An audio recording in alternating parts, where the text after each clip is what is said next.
देखिए, Henry Fayol, इनका जन्म कहाँ हुआ था? तो इनका जन्म हुआ था इटली के इस्तांबुल में। वो शिफ्ट हो गए बचपन में ही फ्रांस। उनकी सारी एजुकेशन फ्रांस में होती है और फ्रांस में वो इंजीनियर बनते हैं, ठीक है ना। अब यहाँ जो आपके सिलेबस में दो इंजीनियर के बारे में डिस्कस किया गया है, एक माइनिंग इंजीनियर और एक मैकेनिकल इंजीनियर। माइनिंग इंजीनियर और मैकेनिकल इंजीनियर।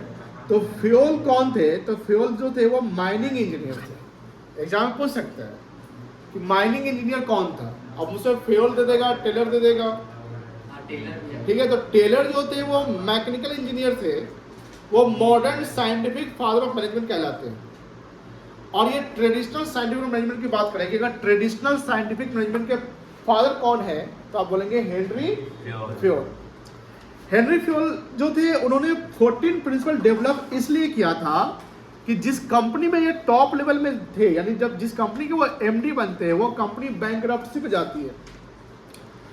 बैंकरप्सी से मुझे एक मतलब कि इंफॉर्मेशन आपको बताना है, क्योंकि मेरा काम है कि जो हम पढ़ा रहे हैं ना, तो प्रैक्टिकल वर्ल्ड में जो चीज़ें हो रही वो बताना जरूरी है, क्योंकि इससे आप कोरिलेट करोगे। एक कंपनी है ओला। बैंकरप्सी के लिए ना जो क्रेडिटर्स होते हैं, समझिए कैसे प्रोसेसिंग होता है।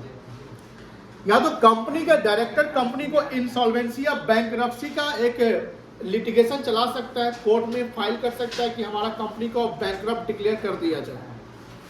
जैसे कोर्ट बैंकरप्ट डिक्लेयर कर देगी, मतलब ये हुआ कि आपकी जो लायबिलिटी है वो उतने ही पेमेंट होंगे जितने आपके पास एसेट्स है। अब बैंकरप्सी का सिचुएशन तब आता है जब आपका लायबिलिटी एक्सीड करता है और एसेट्स आपका उससे कम होता है, यानी your asset is not sufficient to pay out your liability. Liability होता है एक्सटर्नल हो गया आपका। तो ओला के साथ क्या कहानी बना है कि ओला के कुछ क्रेडिटर्स, जब मैं वर्ड क्रेडिटर यूज करूं तो इसमें बैंकर्स भी आ जाएंगे, यानी जो हमारी लायबिलिटी है, जो एक्सटर्नल लायबिलिटी दो प्रकार के होते जानते होंगे, इंटरनल और। तो ओला के जो एक्सटर्नल लायबिलिटी यानी जो क्रेडिटर्स है उनका पेमेंट टाइमली नहीं हो पा रहा है, क्योंकि आप जानते होंगे कि करंट लायबिलिटी का मतलब ये होता है कि विद इन 12 मंथ्स या विद इन 1 ऑपरेटिंग साइकिल जिसका हम पेमेंट कर देते हैं वो करंट है। लेकिन किसी क्रेडिटर का पेमेंट आप 1.5 साल से नहीं कर रहे हैं, आप उसके इंटरेस्ट को नहीं दे रहे हैं। बैंक से लोन लिया लेकिन लोन का इंटरेस्ट ईएमआई नहीं भर रहे हैं। वो क्रेडिटर्स क्या करेगा? क्रेडिटर्स तो आपसे मांगेगा, नहीं तो वो केस करेगा, लीगल एक्शन लेगा। और लीगल एक्शन लेके वो क्रेडिटर के पास एक पावर चला जाएगा कि you are unable to pay up my liability, then I will file a bankruptcy soon upon you. कि आप लायबिलिटी का पेमेंट करने में सक्षम नहीं है, इसलिए मेरे पास एक पावर है कि मैं बैंकरप्सी का क्लेम कर सकता हूं कि आपका दिवालिया कर दिया जाए और सारे एसेट्स आपके बेच दिए जाए और बेचने का जो पैसे होंगे वो मुझे मिल जाए। प्रोपोर्शनेटली मिलेगा। मान लीजिए कि सारे लायबिलिटी है, तो जिनका प्रोपोर्शन होता है रेशियो, मान लो समझ कि ये सारा लायबिलिटी मेरा 10 करोड़ का है और मेरे पास 7 करोड़ एसेट्स है, बेच में 7 करोड़ मिला, तो आप सबको 10 करोड़ नहीं दे पाएंगे, 7 करोड़ ही देंगे। लेकिन 7 करोड़ में क्या देंगे? प्रोपोर्शन कर देंगे। जिनका ज्यादा होगा उनको ज्यादा मिलेगा, जिनका कम होगा उनको कम मिलेगा। आप समझ गए ना? तो क्रेडिटर्स के जो ओला क्रेडिटर्स है वो बैंकरप्सी का क्लेम कर दिया कोर्ट में, जिस कारण ओला का शेयर कल 7% गिर गया था। ओला का शेयर एक समय में 140 करीब में था, अभी 50-47 करीब में है ओला। दिखा रहा हूँ आप जो पैसा लगाएगा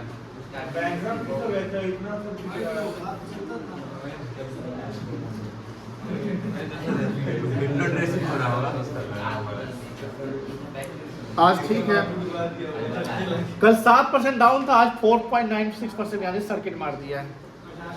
लेकिन इस पे क्या केस आया है कि एक बैंकरप्सी का क्लेम किया गया, जिस कारण कल जो पैनिक सा सिचुएशन आ गया था ओला के इन्वेस्टर में, एंड इसके शेयर 7-8% गिर गए थे। तो बैंकरप्सी जब सिचुएशन आता है तो इसका मतलब नहीं कि कंपनी खत्म हो रही है। ध्यान सुनिएगा, बैंकरप्सी का सिचुएशन आता है डज नॉट मीन्स कि कंपनी खत्म हो रही है। जैसे हेनरी फॉर्ड जिस कंपनी में था उस कंपनी बैंकरप्सी के सिचुएशन पे आ गए थे, मतलब क्या कि एज ऑफ बैंकरप्सी, एज मतलब किनारा, कि आप वहां पर आ गए हैं। अब वहां से आपको या तो बैंकरप्ट होना है, या आप अपने कंपनी के प्रिंसिपल्स को अगर चेंज कर देंगे तो हो सकता है कहीं सुधार आ जाएगा। यही ना बात होता है कि अगर हम बैंकरप्सी के सिचुएशन पे है तो इसके पीछे हमारे कर्म होंगे, हमारे कारनामे होंगे, हमारे ऑपरेशन और एक्टिविटी होंगे कि हमने कोई गलत किया हुआ इसलिए हम अभी स्थिति में खराब स्थिति में आ गए। बात समझ ना? तो कहीं ना कहीं आप अपने प्रिंसिपल में क्या ड्रास्टिक चेंज करना चाहेंगे। ड्रास्टिक मतलब कहने के एक तरीके से मतलब कि कहने का कि कठोर डिसीजन लेना पड़ेगा, स्ट्रिक्ट एक्शन लेने पड़ेंगे एम्प्लॉय के अगेंस्ट में, अपने प्लान के अगेंस्ट में, पॉलिसी प्रिंसिपल सब में चेंज लाने पड़ेंगे। दैट्स व्हाई हेनरी फ्योल ने प्रिंसिपल्स को लाया। अब यहाँ पर क्या लिखा हुआ था पढ़ लीजिए। Henry Fayol of French mining, French मतलब फ्रांस का था, फ्रेंच क्योंकि उसको सिटीजनशिप फ्रांस का मिल गया था इसलिए फ्रेंच कहेंगे। French mining engineer and management theorist is considered one of the pioneers of modern management theory. He introduced 14 principles of management. कितना प्रिंसिपल लाया हुआ? 14 कौन लाया? Fayol. Which serves as a guidelines for the managers to improve the efficiency and effectiveness in the organization. वो जो 14 principal लाया जो एक कंपनी के लिए गाइडलाइंस था कि भैया इसको फॉलो करेंगे हम इस स्थिति को ठीक कर सकते हैं। आगे देखिए बैकग्राउंड। फ्योल का जन्म 1841 में हुआ था, 1925 तक work as a mining engineer and later become the managing director of the large mining company in France. ये कंपनी में क्या पोजीशन था इनका? टॉप लेवल पे एमडी थे। He developed his management principle based on his experience, क्योंकि MD अगर बन रहे तो आपके पास एक्सपीरियंस तो होंगे ना, कंपनी में आप शुरू से अंत तक जा रहे हैं। In the managing large organisations his principle emphasized administrative efficiency and the role of managers in ensuring smooth operation. Manager मतलब जो मिडिल वाला है, डिपार्टमेंटल हेड जिसको मैनेजर कहते हैं ना। Unlike F W. टेलर वो फ्रेडरिक, इनका नाम है Frederick Winslow Taylor. Fayol 14 principle लाए थे, ये जो एफ.डब्ल्यू. टेलर थे ये 4 प्रिंसिपल लाए थे। कितना लाए थे? 4। ये साइंटिफिक टेक्निक लाए थे who focused on scientific management. तो साइंटिफिक मैनेजमेंट में फोकस कौन किया था? Taylor. And worker productivity, Fayol focus on the functions of management at the all level. जो 5 फंक्शन है ना, planning, organizing, staffing, directing and controlling, इस पे फोकस किसका था? पूछा जाएगा तो क्या बताएंगे? फ्योल का। साइंटिफिक मैनेजमेंट पे फोकस किसका था? टेलर का। साइंटिफिक मैनेजमेंट पे फोकस किसका था? टेलर का। ये न्यूमेरिक आपको हम शुरू से पढ़ा रहे हैं कि न्यूमेरिक जानते हो, that you see U S S R O I C, ये 14 लेटर है। इस 14 लेटर से आपने 14 प्रिंसिपल बनाया है। D for discipline, sorry degree of work हो जाएगा। A for authority responsibility, D for हो गया आपका discipline, U for unity of command, S for scalar से ले सकते हैं आप, E for equity and justice, equity and justice या इक्विटी लिख सकते हैं, E for spirit de corps, ये स्पिरिट दी कॉप का मतलब होता है टीम स्पिरिट, जो ग्रुप में काम होता है। U for unity of direction, S for क्या होगा? Subordination of individual interest to general interest, S for क्या हो गया आपका? Stability of tenure of personnel, R for organization, O for order, I for initiative और C for centralization and decentralization। यहाँ जो notes आपको मिल रहा है ये भेज दिया। ये 14 प्रिंसिपल में हमने 14 इमेज डाल दिया है कि आपको समझने में दिक्कत नहीं होगी। जैसे पहला प्रिंसिपल देखिए, डिवीजन ऑफ वर्क। आपके बुक में ना जब 14 प्रिंसिपल देखोगे ना 5-7 पेज में गया है। हम इसके सिर्फ की इंफेसिस को लिया है, की वर्ड जो आपको याद होना चाहिए, उससे आप अपना लैंग्वेज बना सकते हैं। डिवीजन ऑफ वर्क, इस इमेज को देखकर समझ में आ रहा है कुछ?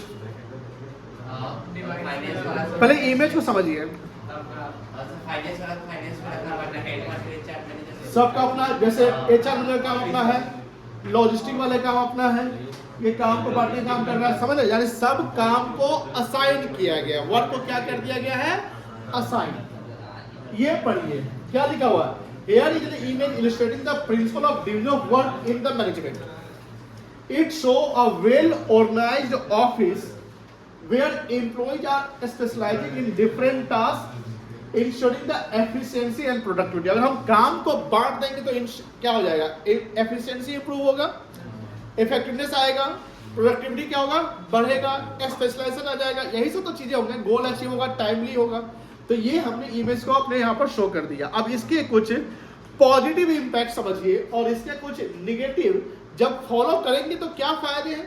अगर फॉलो नहीं करेंगे तो क्या कंसिक्वेंसेज है। कंसिक्वेंसेज मतलब क्या होता है, परिणाम। अगर आप फॉलो नहीं करोगे तो कुछ कंसिक्वेंसेज तो झेलने पड़ेंगे ना। ये आप इसके पॉजिटिव और निगेटिव जो पॉसिबल कंसिक्वेंसेज पढ़ कर देखिए तो समझ में आ रहा है। आप याद रखिएगा डिवीजन ऑफ वर्क के प्रिंसिपल के पॉजिटिव एंड कंसिक्वेंसेज को पढ़ना है।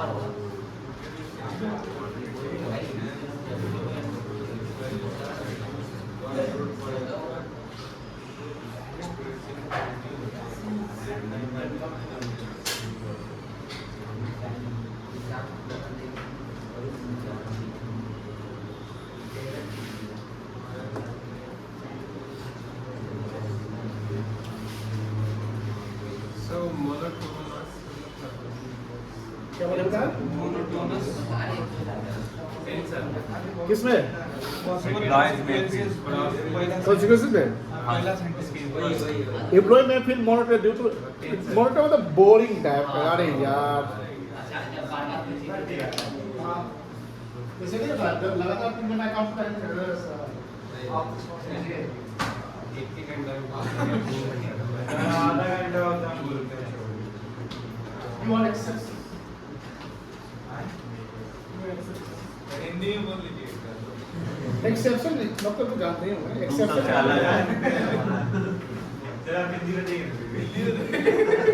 हिंदी बोल देंगे तो बच्चा बता दिया। चलिए पॉजिटिव मतलब कि अगर काम को बांटेंगे तो क्या होगा, प्रोडक्टिविटी मतलब आउटपुट आएगा। दूसरा स्किल क्या होगा, स्पेशलाइजेशन आ जाएगा। अच्छा ये 5 ही हो सकता है ऐसा नहीं है, आप अपने से भी लिख सकते हैं। रिड्यूस वर्कलोड समझ रहे हो, improve accuracy and quality of work, ये यहीं से आ गया। सेव टाइम, टाइम भी बचेगा अगर आप नहीं करेंगे। एम्प्लॉय में feel monotonous due to repetitive task, over stress में लिमिट फ्लेक्सिबिलिटी ये सकता है। एम्प्लॉय में रेसिस्ट लर्निंग न्यू स्किल्स मतलब कि एक ही चीज करते करते ये हो सकता है कि हम एक ही चीज को बार बार कर रहे हैं तो कहने की रेसिस्टेंस आ जाएगा कि भैया अब काम करने का मन नहीं होगा। कोई दिक्कत नहीं है। अब यहाँ बात होती है ऑथोरिटी एंड, यहाँ देखिए कुछ समझ में आ रहा है, क्या समझ में आ रहा है। यहाँ 2% खड़ा है,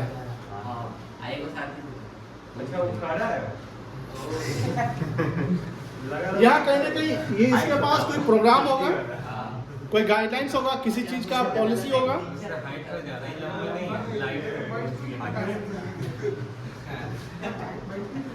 हाइट पर फोकस करता ही नहीं, खोल सकता खड़ा है। अब यहाँ देखो ये इस पे स्क्रीन पर नजर रखे हुआ है और ये सब इसके बाद वो क्या कर रहे हैं, ध्यान से सुन रहे हैं, फोकस कर रहे हैं, है ना। तो कहीं ना कहीं ये एक ऑथराइज्ड पर्सन होगा, ये इसके अंदर होगा और हो सकता है ये इसको लीड करता होगा, ये इसको लीड नहीं करता होगा, ये अपने ऑर्डर दे दिया। अब ये बात ये इसको मिल गया, ये सबको क्या करेगा, समझाएगा। ऑथोरिटी एंड रिस्पॉन्सिबिलिटी, ये पढ़िए क्या लिखा हुआ।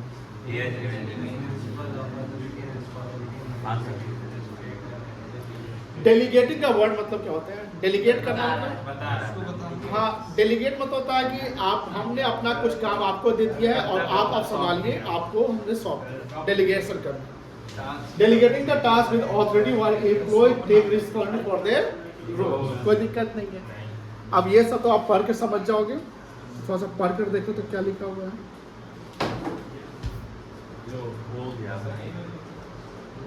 कहाँ गया रे, हाँ पर बच्चा पर Sincere smooth decision making, ability and in task allocation, sensitive green and productive. ये उसका भाषा है proactive समझ गए।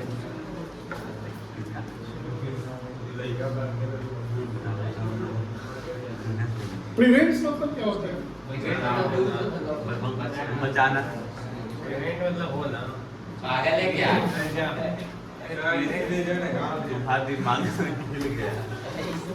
प्रिवेंट मतलब क्या होता है, रोकना बचाना, है ना।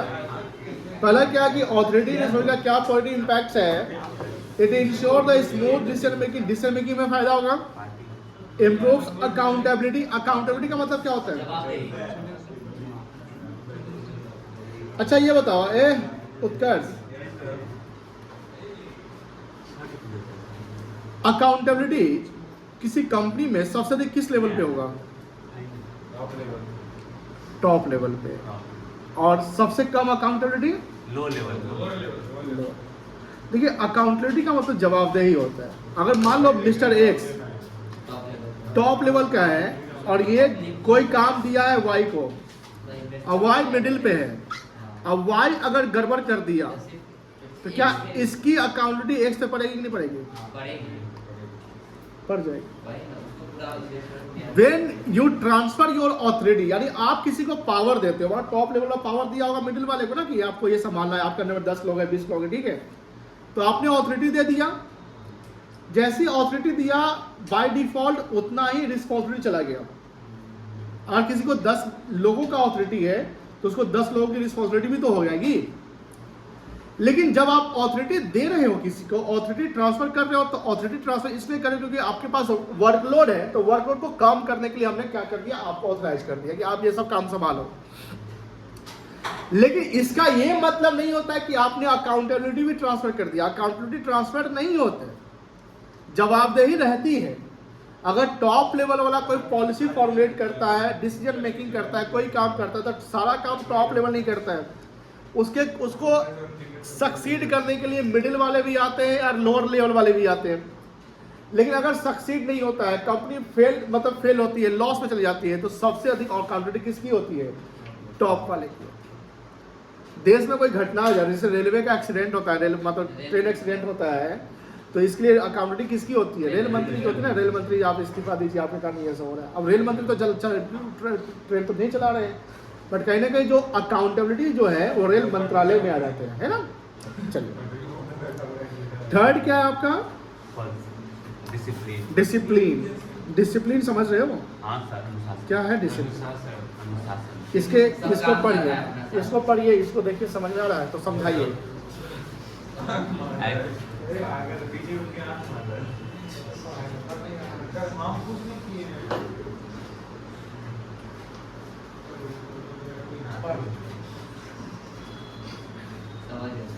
समझ गए?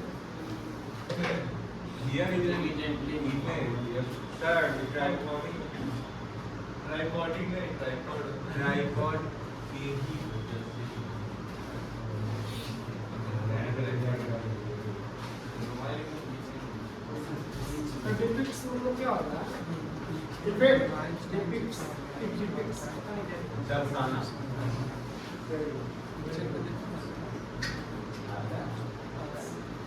ये पढ़ लिए? नहीं दिख रहा है।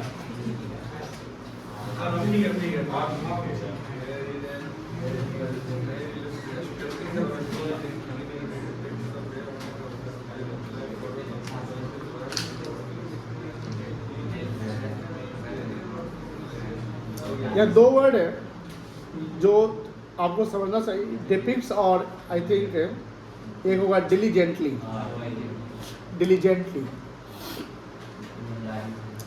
क्लास शुरू होने से पहले हमने बोला था बोला था सिविक सेंस लोगों में है, लोगों में नहीं है, क्या है? हम सबको बोलते हैं। तो भी ठीक है। सिविक सेंस जैसे जानते हो कि अभी हमने एक न्यूज बताया था कि एक साइंटिस्ट था अभिषेक, क्या नाम था उसका?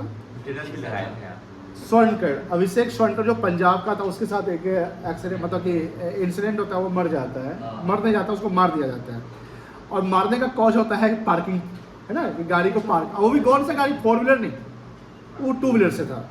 अब बात तो ये आ रही है कि सर इस जो कॉज के कारण किसी की हत्या हो जा रही है, तो ये क्यों हो रहा है? क्योंकि लोगों का जो माइंड, जो ब्रेन है ना, वो ड्रेन कर गया है। यानी ब्रेन आपके कंट्रोल में नहीं है, आपके पास कोई सिविक सेंस ही नहीं है, कुछ भी कर रहे हैं। सोशल मीडिया से कोई इन्फ्लुएंस हो रहा है, निगेटिव इन्फ्लुएंस हो रहा है, तो कहने कि इंडिया में सिविक सेंस की बहुत कमी है। अब सिविक सेंस की कमी अगर है तो बताइए क्यों है? क्योंकि इसकी कमी होगी, डिसिप्लिन की कमी होगी। अब अगर मैनेजमेंट में अगर ये सब काम होता है, क्योंकि डिसिप्लिन में कोई काम नहीं होता है, जो एक professional culture, social culture society में होता है, सोशल कल्चर सोसाइटी में, लेकिन कंपनी में अगर हो किसी डिपार्टमेंट पे तो वहां प्रोफेशनल कल्चर यूज होगा ना।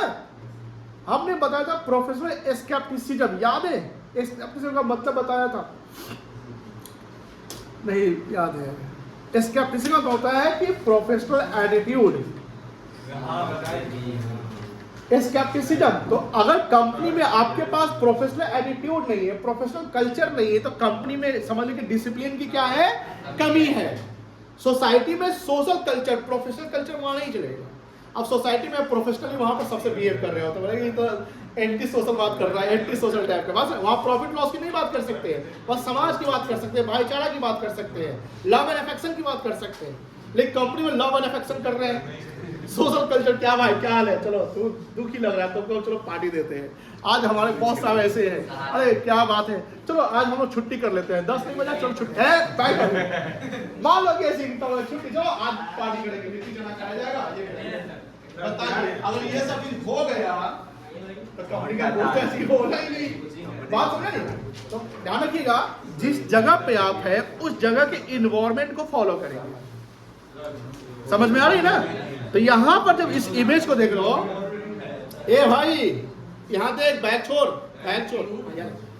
इसको देख रहे हो तो प्रॉपर डिसिप्लिन में सारा लोग अपना काम कर रहा है, नहीं कर रहा है, प्रॉपर तरीके से हो रहा है। तो डिसिप्लिन होना एकदम क्या है, जरूरी है। अनुशासन जिसको हिंदी में कहते हैं, क्या कहते हैं, अनुशासन। चलिए अब अनुशासन को पढ़िए, अनुशासित होकर पढ़ेंगे, कोई बैग को छू-छा नहीं करेगा और आवाज नहीं आना चाहिए बैग के खटकने का। पढ़ो, ये सब तुमको ही बोल रहे पहले, ठीक है?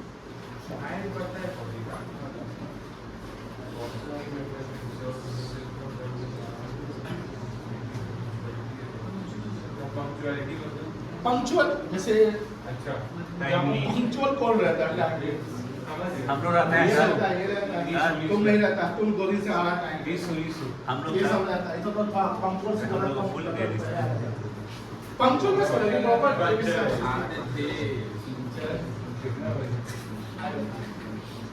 जोर से ला। ऑफिस में मिलेंगे सर, ऑफिस में मिलेंगे सर आपसे ऑफिस में मिलेगा। सॉरी बोलो, कान पकड़ सॉरी बोलो उसको। किसका काम? पढ़ लिए होंगे आई थिंक, पढ़ लिए। डिसिप्लिन से बताओ क्या होता है, ensure professional work, professional work समझ रहे हैं ना, जैसे हमने बताया ना। Increase punctuality and efficiency, punctuality हो जाए जैसे आप कंसिस्टेंट, जैसे हमने अकाउंट पढ़ाया और कंसिस्टेंसी याद है। रिड्यूस कॉन्फ्लिक्ट्स, कौशिक तुम बताओ कॉन्फ्लिक्ट्स का मतलब बताओ, अब ये तो बताया था बताओ फिर से, हम नहीं बताया कॉन्फ्लिक्ट्स का मतलब, बताओ बताया था। तो क्या बताया था, बताओ। रेगुलर वर्क क्या बोला? वही ना है, वो गधा वो समझा रहा तुमको, समझ रहा है तुम। झगड़ा होता है, कॉन्फ्लिक्ट का मतलब होता है झगड़ा, मिसअंडरस्टैंडिंग, समझ रहे हैं? हाँ it encourage respect and ethical behaviour, ethical behaviour समझ रहे हैं ना, सिविक सेंस है ना। चलिए सिविक सेंस वर्ड यूज किया जाएगा। Helps in achieving the organization goals smoothly, कोई दिक्कत नहीं है। अब देखो 3 तक हम समझा दिए हैं बहुत अच्छे से, आगे खुद से समझ के आओगे। कल क्या है ड्यूटी आप लोगों का, 14 प्रिंसिपल जो क्लासरूम में चला गया हुआ है वो पढ़ के आना है, रिमेनिंग 11 और हम आप लोगों को यहाँ बोलेंगे समझाने के लिए, ठीक है? हो जाएगा।